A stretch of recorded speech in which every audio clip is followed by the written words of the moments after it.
Hey Sam. So Yeah. I figured for part two here, Oh. I'd give you a different view.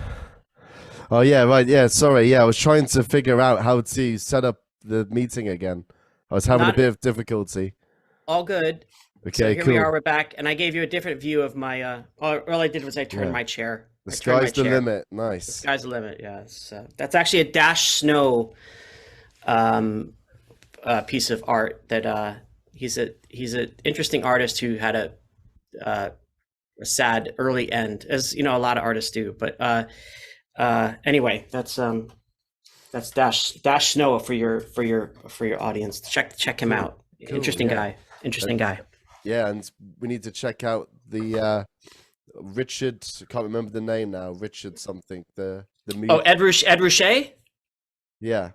Ed Ruscha. Yeah, Ed Ruscha is the artist who I got the title Hard Light from, and also I tried to do the artwork a little bit in the style of his for the album cover of Hard Light.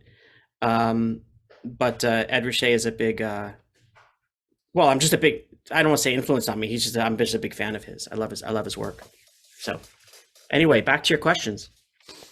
Oh yeah, but just while we're on the subject of movies, do you like Greg Araki? I do. Um, I've been reading about him, how people feel like he's somehow very much linked to the era of shoegaze or something. And Yeah. what can you explain to me what the connection is? Why? There Uh, is something synonymous with him in shoegaze for sure. Yeah, how? I think What is the origin of that? I think he did a film called Nowhere in like Right? 1997, and Does that? the soundtrack features Slow Dive with Avalyn. Oh, Avalyn is the song. got it. It's Well, just that'll do it. the soundtracks he chooses. I think that's the connection. Understood. Yeah, Yeah. a bit Yeah. like Lost No, in Translation, like that film as well. Like sure. Sophia Coppola. Yeah. with Actually, the my girlfriend and I last night we went to see Priscilla, which is Sophia Coppola's new film about Elvis and his wife Priscilla Presley, and it's good. It's really good. I mean, she really that she really does capture that. She knows that sad girl motif.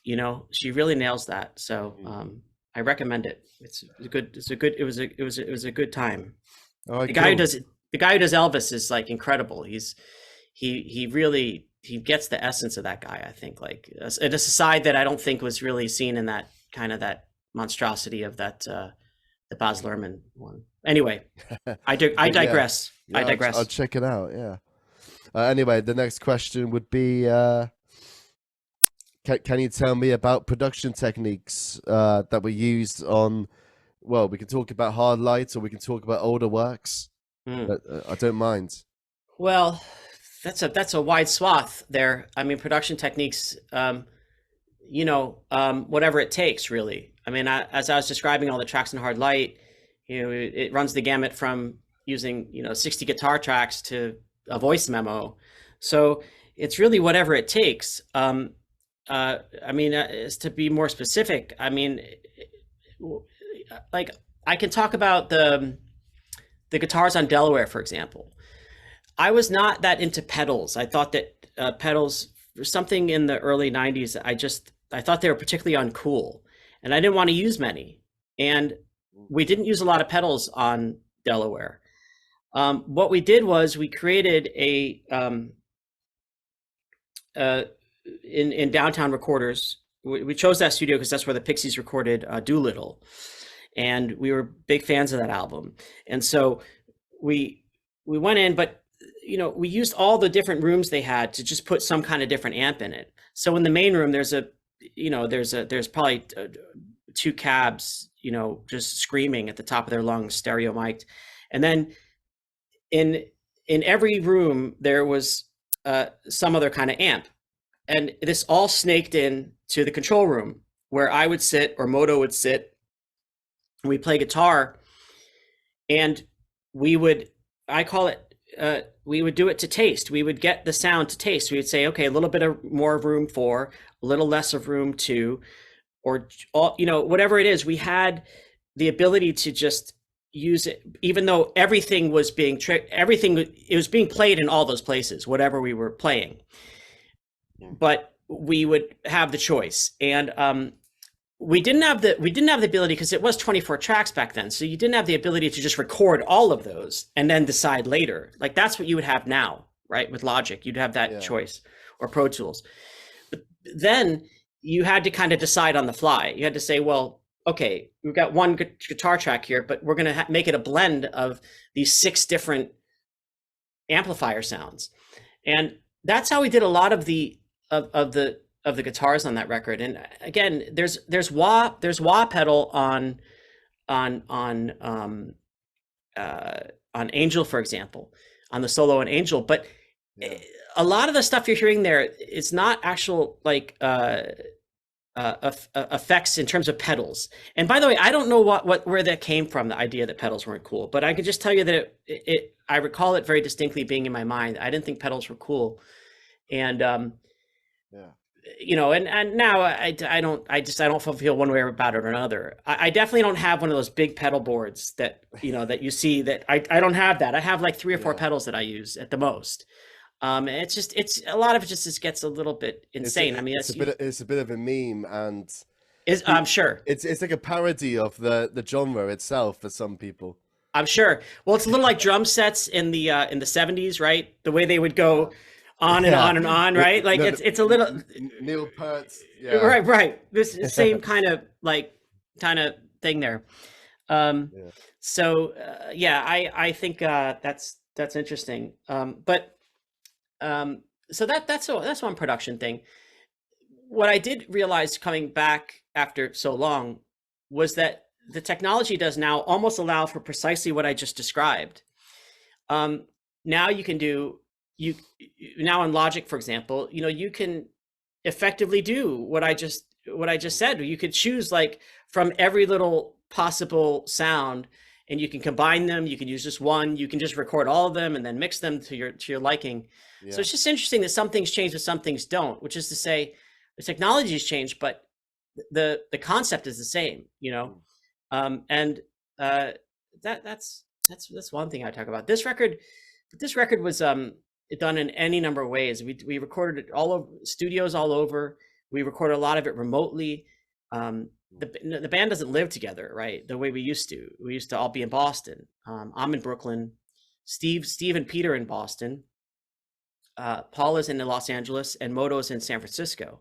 So clearly a lot of the stuff was happening remotely. And I, as I listen to the record back though, I mean, I'm hard pressed to remember what we did where and when someone submitted a part. It's all kind of a mess, you know, so many elements that you kind of end up forgetting. And now, you know, must have been lots of file sharing and it was and that stuff. And we had to learn all of that, by the way. It wasn't like we weren't recording all this time or doing these things actively. Some people more than other, like, you know, Paula's still in the music industry. So she knew a little bit more than Steve and I did, but Steve was really great though. I mean, we give him engineering credit on this record because he was, even though there's all over people were helping us, but he's the one that kept it together, you know, and really kept the plot, you know, going, because there are some dicey moments where like, I don't know if this is possible to actually even just achieve this, you know, to really put a broad, expansive record together, like without having much experience doing it, you know, and I'm really proud of Steve for doing that and thankful. Awesome. Yeah. Thank you. Some really great insight there. Thank you very much. So next up, in the questions, let's see what's coming next.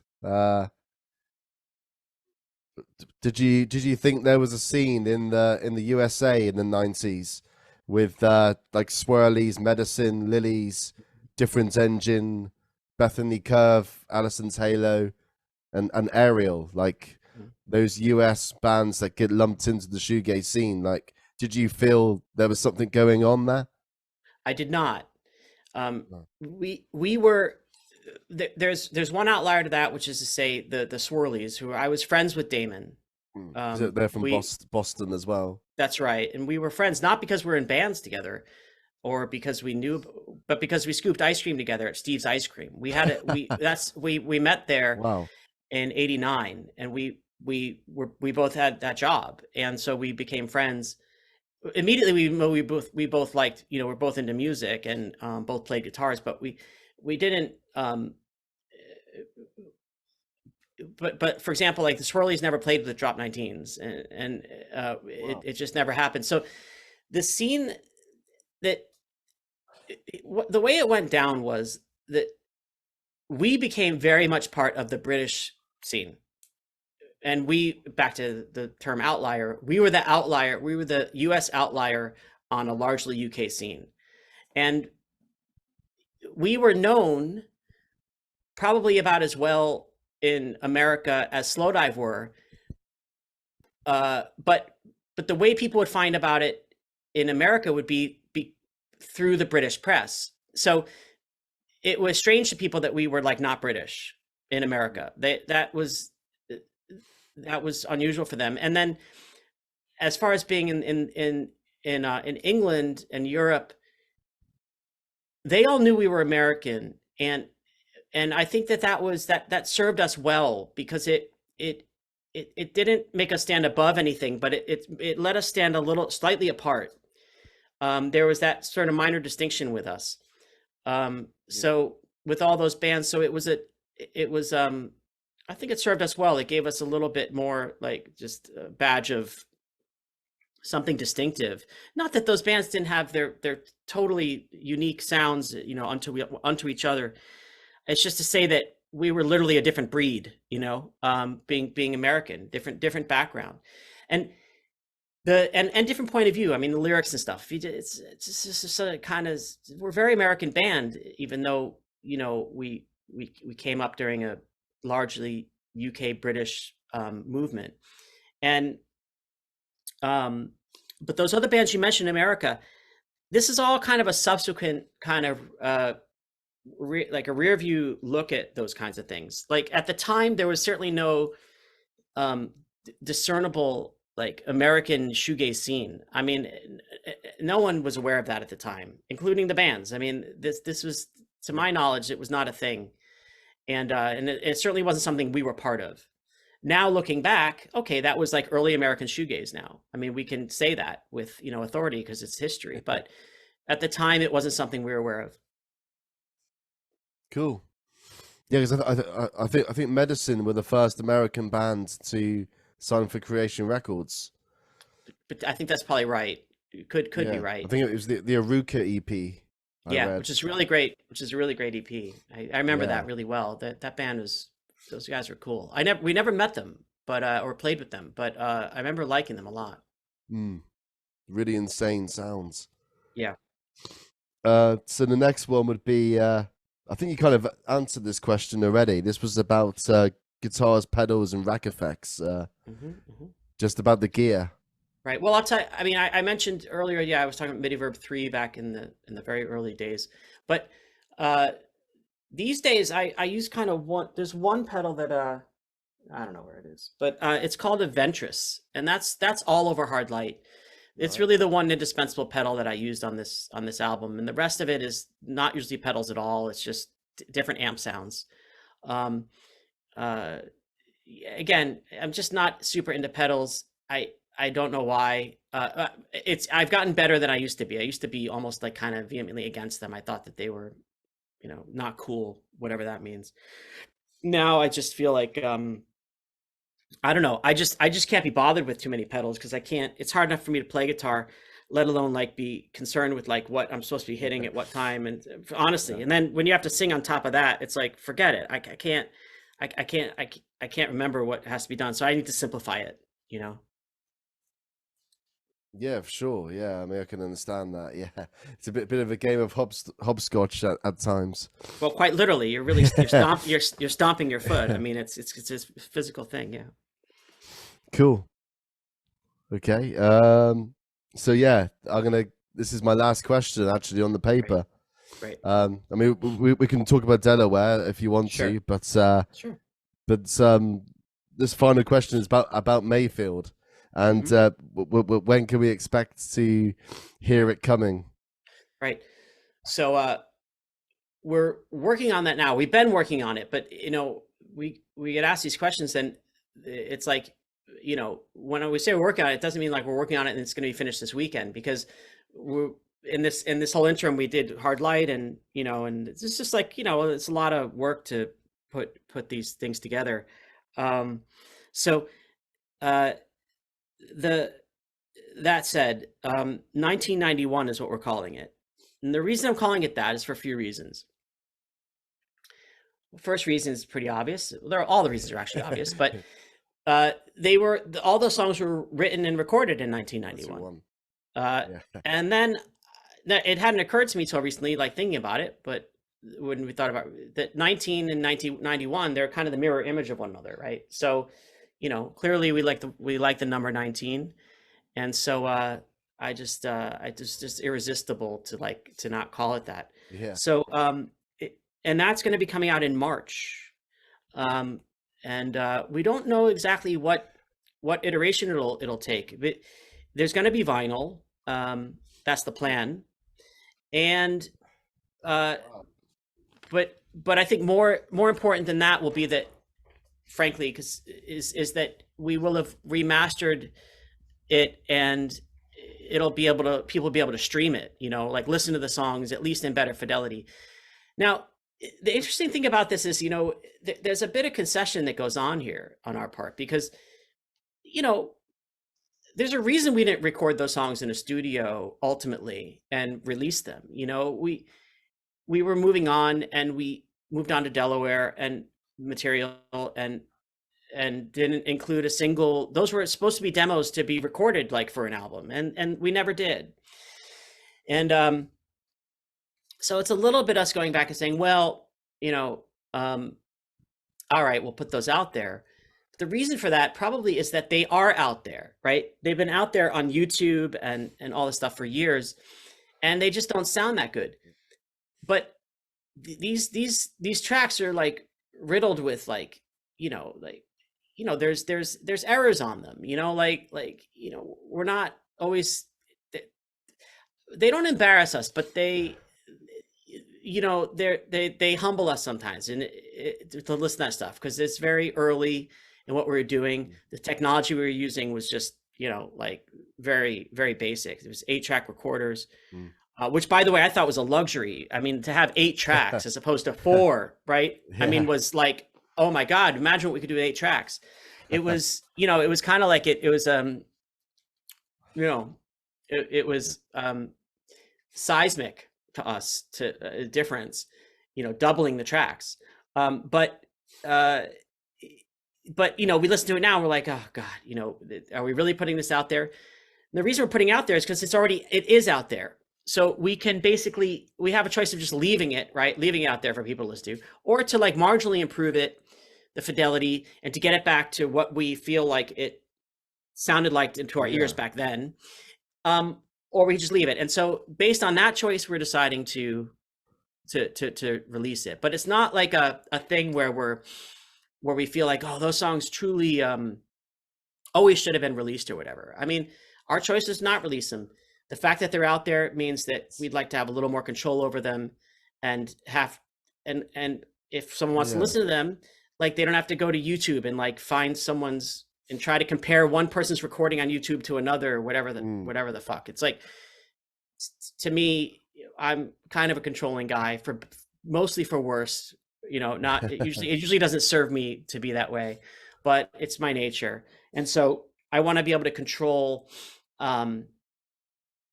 to the extent that we can, just so we're remastering that stuff and presenting it in a package. And it'll probably be, like I said, the plan is to do it on vinyl, which will be, which is kind of amazing to me that stuff ends up on vinyl, but that is the plan, and it seems to be a demand for it. So yes, happy news, right. Great news. I got it, March release date. I wrote it down. And so as long as we're talking about reissues, we can talk about Delaware if you like. So Delaware is also coming out as a. Oh yeah, I saw that on Instagram. There was a recent message. Well, yeah, there's a bit of controversy. I mean, I gotta talk lightly about it, but like, there was for over a year now, there's been this plan with our record company to license from Universal Music Group the the rights to the album to re-release, and it's been this a bit of a it's not so easy. You need to um they don't make it easy to get that stuff to re-release, and then we find out this week that there's this other company doing it, that they granted a license to some company without Oh, our permission, without yeah, consulting us, without asking us, without even notifying us. yeah, that's not good. And it's like No. it's particular, it's Yeah, this does happen to quite a lot of bands. I do hear this yeah, story. This yeah, story does reoccur quite a lot. right. So it's just kind of one of these things that is that we and we want to be careful what we say, because I you know But yeah, I it's don't not good.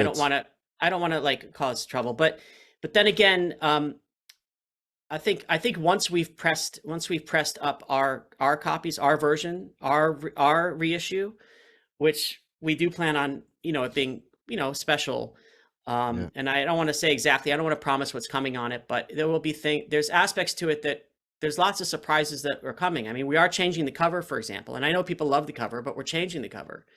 And Mm. and the reason for that is simply I just won't put that image out in the world again. I won't, actively put a gun Because of the gun. Yeah. a gun in a young girl's hand. I just don't. I mean, the world's a different place than it was in 1992, and I also that was my concept in the beginning, and the cover, and I feel like it was probably even overstated at the time, let alone now. And so, like, for example, the fact that this other company's putting that out there against our, and making money off of that image, Mm. when I'm not, I will not Yeah. do that. I won't put that image out to make money off of it. I mean, Mm. or I don't want to put it out at all. So, these things, but the rights are what they are. We have lawyers and stuff working on it, but it's like, we don't have a lot of money to work to fight, Universal Music Group. I No. mean, as you can imagine. So Yeah. in any case, our reissue will be, I don't want to say our issue, the reissue. It is the reissue. This other one is not. It's a facsimile, is what it is. It's not a reissue. Yeah. And we're working on like what to put on it, but we're exploring different things. But it's going to be some stuff. Ideally, there might be some stuff on there that no one's ever heard. That we're Mm. looking at that now, the possibility. So I'll tease that. Well, If that doesn't, if so, that, some kind of B-sides, is it? well, I don't want to say, I just that there's the possibility of like there being Yeah. something that never released, that might happen. Now, if that doesn't happen, we're looking at other things. There's BBC sessions that are also like on YouTube, but Mm. they're, I think, recorded off the radio. We did a Peel Yeah. session and we did a Goodyear session for Radio One. I think they're both Radio One, and those were really good. I mean, that's 8 versions of songs from that era, Mm. and we're looking at maybe involving those. There's certainly the EP, for example, that we released after Delaware, Your Aquarium EP, and Aquarium. I'm particularly fond of one song called Nausea on that EP. I Yeah. really like that song. I do yell in it. I know you don't like it when I yell, which is fine. A lot of people don't, but Oh, but you actually heard that. You actually heard I've the heard part. everything you You said. part Of my course, review. yes, Oh, he's sorry. yelling all the Oh, time. But you're not wrong. You're not wrong, dude. embarrassing times. No, Oh it's no, very good. Well, sorry. no, don't be. I don't want to color your point of view at all. I'm just saying in that song I do. It's the first time I kind of, well, no, I yell on that, on one track in on Delaware, Rebellion Member. But I remember. Yeah. Rebellion Member, yeah, just say that. Well, I was gonna say it 3 times fast, but I don't think you say it 1 time at all. So, so that's fine. Yeah. Rebellion Member, I invented that word Oh for yeah. that song. Yeah. I think I but, called it. Remember Barry. I called it. yeah. Not bad, not bad. That's it. It is actually about a girl. Her name was Andrea Berry, and I Okay. just added the remember and the at the end. Anyway, but yeah. So anyway, the reissue to Delaware is coming. We hope in February, and and that's something again we're working hard on. And also we're remastering that. So like with any other versions out there, I don't know who's remastering them, if they are remastering them. You know, I mean, this one that I Yeah. looked at, it's like, oh, they're advertising 180 gram vinyl. It's like, but who's remastering this thing? Doesn't seem I mean, right. they didn't ask me. They, you know, I don't know what it's going to sound like. I'll know what it sounds like when, well, I'm never going to play. I don't want to fucking hear that thing. So anyway, that's what's going on with that. So there's a bit of controversy about that this week, or a little bit of a hitch, so to speak. Yeah, that's not great. I saw the pun. I see what you did there. Yes, there you go. A hitch. You're quick. But yeah, that's not ideal. That's not great. Yeah, but but in any case, so we're looking at different ways to make it our reissue special, you know, and it will be. We're also going to be donating all of our. We're not even doing this for money. We're going to donate all of our profits to a charity that is for against gun violence. So, I mean, you know, that alone, the fact that we're doing that, you know, compared to these people that that's why are not making, you know, they're literally just, it's a money grab. It's a very predatory kind of thing. So, yeah, because those guys should show more sympathy towards you if you're doing it for those reasons, you know? Right, exactly. If they only knew your good reasons, then maybe they would change their minds about releasing it. Which they would have known if they had they actually called us, if they had called us or let us know anything. But we had to discover this the same way that everyone else did. We, you know, I think one of us has some kind of Google, our managers and stuff, you know, whatever it is. When things are said about us, you know, which is a lot these days because the new album, you know, it comes up and it gets sent around and shared, and we're like, what the fuck is this? You're quite a busy guy at the moment, so I've read quite a lot of reviews of Hard Light so far. Yeah, well, it's getting, you know, listen, I want to say the reviews don't matter, but they do, because could you imagine the way in which they matter is that, like, could you imagine us coming back after 30 years, right? Which is very much easier not to come back, right? You have two choices, right? You come back, or you don't come back, right? Yeah. All those years not coming back, that's a choice. Same way that coming back is a choice. You come back after that long, right? And imagine if people were just like, well, why'd they bother? I mean, that would be really disappointing, right, for us. And so the degree to which it's being embraced critically so far, you know, we don't know what the audience really thinks yet. I mean, that takes years. I mean, people are still discovering Delaware, right? And saying that it's important.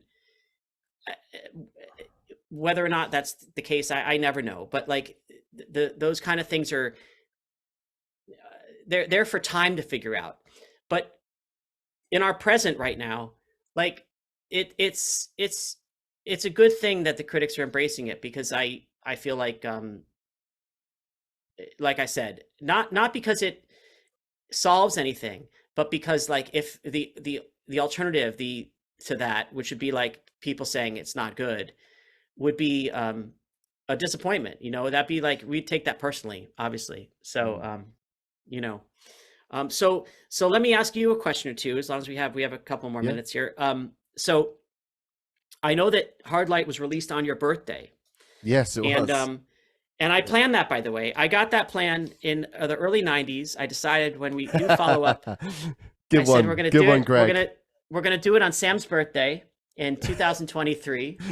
You probably hadn't been born yet. Even though I was born in 1993. I was born in the year of national coma. Exactly. So we only have you to blame for me shouting all over that record. And anyway, but so I'm just curious, now that I have you on the hook, on the line, what I know how you feel about the singles as they were revealed, you know, like you had different takes on them. And what do you think about the album as a whole? I mean, Hard Light, your album for your birthday. Was it a happy birthday for you? Yeah, definitely.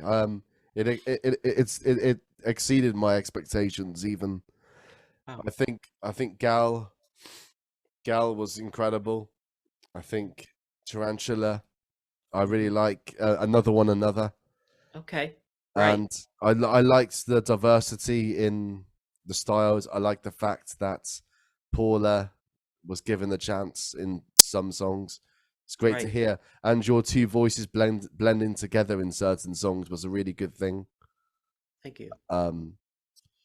Yeah, I just think the guitar is amazing, and is it Fender Jazz Masters everywhere? I guess on most of it. Yeah, surprising. There's a telly. There's a telly going on there. There are Jazz Masters. There's Jaguars. Moto has Mm. a 64 Jaguar. I have a. I've never identified what year it was. My Jazz Master. But there's one original Drop 19s guitar which I think I'm playing in the Winona video, but I gave that guitar away to a girl, a friend, who I lost touch with for years and years and years. I mean, I gave it to her, I think, in the early '90s, and when she found out I was alive, when we announced this album, You were because she didn't know, alive. because it's just very true actually, because I'm not on any kind of social media. So a friend from England from 30 years ago Yeah. wouldn't know if I'm alive or dead. I mean, I'm not on No. anything. And so she actually said to me when we did reconnect, she said she thought maybe I had died. And I was like, I'm sorry to disappoint you. Perhaps you were just in a national coma for Perhaps, years. exactly. That's right. So she was very kind though. She said, would you like your guitar back? And I said, well, Wow. I said, it's your guitar, I mean, I gave it to you, but I said, I might need it this year. So we figured out how to ship it to me, and she shipped me my Jazz Master back. And so that's kind of interesting that guitar came back to me after. It was kind of her, and it's just kind of an interesting thing about, because most things, we discover in life it's hard to hang on to anything, right? I mean, and I don't mean just physical things. It's just it's the nature of life, right? You can't keep everything. Life is constantly moving Nothing forward. lasts forever. Yeah. Nothing lasts forever. Even though the sky's the limit. And so it was kind of interesting that came back to me after so long. And so when we go out to play live, I'll have that guitar with me. And then there's lots of acoustics on Hard Light. And you were interesting to point out. I remember you talking about one of the tracks, and you had said that this is it reminded you because we have that history with the Kick the Tragedy. Yes, that's it's a very prominent thing in Kick the Tragedy, the acoustic. The price is high. The price was high. The price was high. And there's you're in the video strumming, aren't you, with the sunglasses on? That's right. And that was the bit that reminded me of Kick the Tragedy. It's true, right? Because it's a very strummy. There's a big acoustic layer in it, and obviously, when the noise dies down, you got the speech bit, the spoken word part. Sure. And then the acoustic's very prominent there. Yeah. So so there's acoustics in this thing, and I remember you saying that, but all those things we thought about, coming back, and like, what are the, I mean, every band, there's so many bands, and then there's so many genres, but then it's just so much all the time that it's hard to know really what it is you do, and what it is that makes you, and so when you hear stuff like that, when you hear me speaking at the beginning of or during like the song Hard Light, I was fully aware doing that okay, this is speaking in a song, right? This is Greg from Drop 19s. When people think speaking in a song, they think Kick the Tragedy, right? And because it's a weird thing to just have talking in a song, and we're not the only band that's done it. It's been done a lot, but it's like, I consider that one of the things that we've done, and one of the things in our one of the trademarks. Well, yeah, so to speak, one of our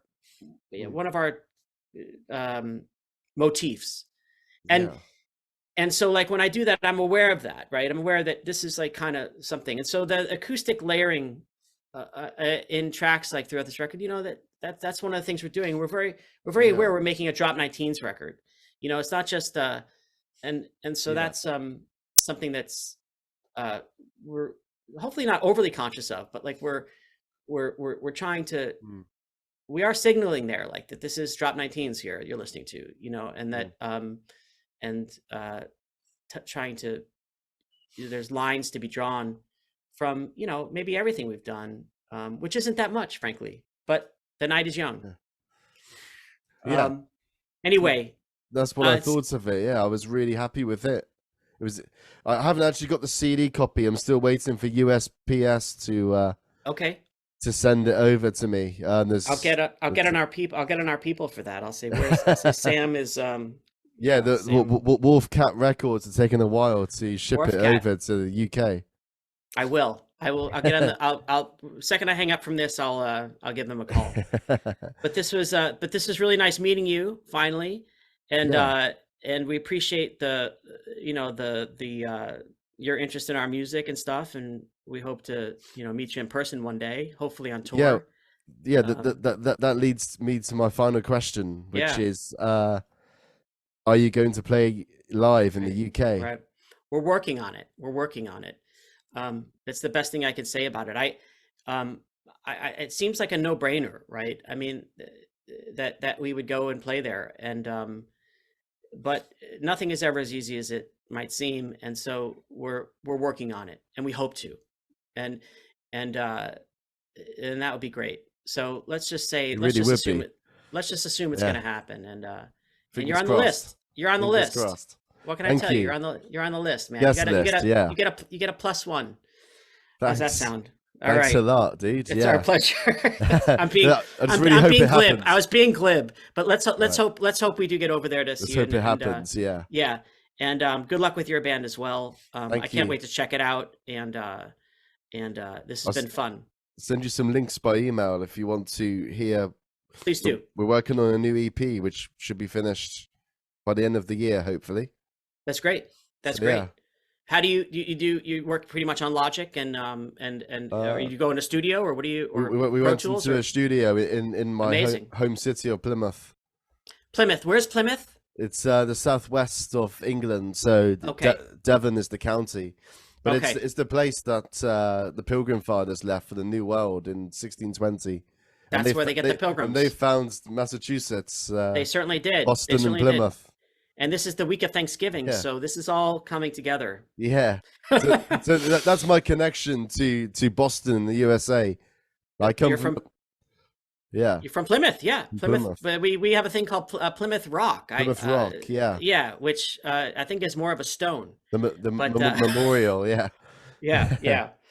cool. Anyway, it's a pleasure meeting you, Sam. Yeah, and, likewise. Thanks for this, and we'll be in touch soon. Great. I'm gonna upload All to right. YouTube, and take care, dude. All right, pleasure. Take Yeah, care. thanks a lot. Have a Peace good day. out. Bye. See ya.